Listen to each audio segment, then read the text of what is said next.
kamu bahwa sekitar 72% bagian bumi yang kita tinggali tertutup air?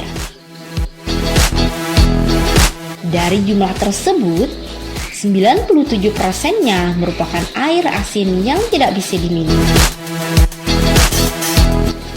Sedangkan 3% merupakan air tawar. 2% dari air tawar tersebut tidak dapat juga kita gunakan karena berada di tempat yang tidak terjangkau, seperti salju, es di kutub, atau di bawah tanah yang sangat dalam.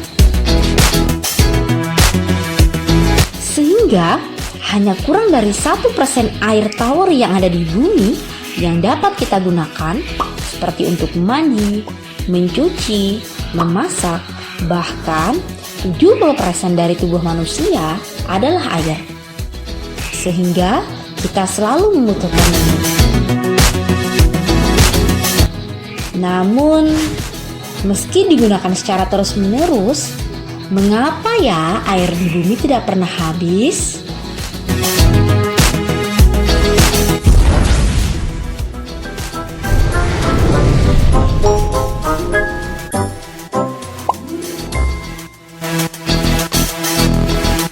Air di bumi tidak pernah habis karena adanya siklus air.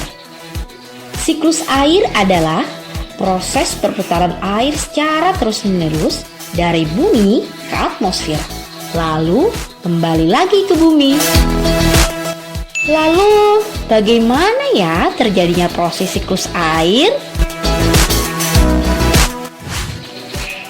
Air yang berada di laut, sungai, dan juga danau akan menguap ke udara akibat panasnya matahari. Proses ini kita sebut dengan evaporasi. Ternyata tumbuhan juga mengeluarkan uap air ke udara akibat panas matahari, di mana proses penguapan yang berasal dari tumbuhan ini disebut dengan transpirasi. Uap air tersebut akan naik dan berkumpul di udara. Lama-kelamaan, udara pun jenuh dan tidak dapat lagi menampung uap air. Ketika suhu udara turun, uap air akan berubah menjadi titik-titik air dan membentuk awan. Titik-titik air di awan selanjutnya akan turun dalam bentuk air hujan yang disebut dengan proses presipitasi. Air hujan akan turun di darat maupun di laut. Air hujan itu akan jatuh ke tanah atau perairan.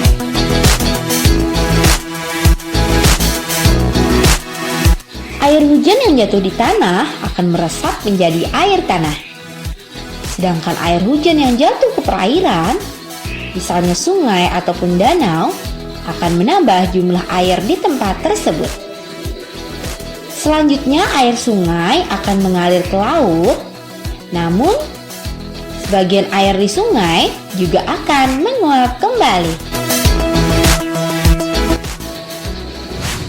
Dari proses siklus air tersebut, sebenarnya jumlah air di bumi secara keseluruhan cenderung tetap. Hanya wujud dan tempatnya yang berubah. Sehingga ketika kita menggunakan air untuk kegiatan sehari-hari, seperti mencuci, memasak, ataupun untuk keperluan tubuh kita, air itu tidak akan habis ataupun hilang. Tetapi, air memasuki proses siklus air dengan berubah bentuk dan mungkin suatu saat akan kembali ke rumah kita sendiri. Jadi, bijak-bijaklah ya teman-teman kita dalam menggunakan air. Dan akhirnya, kali ini kamu tahu satu hal baru. Sampai jumpa di video berikutnya.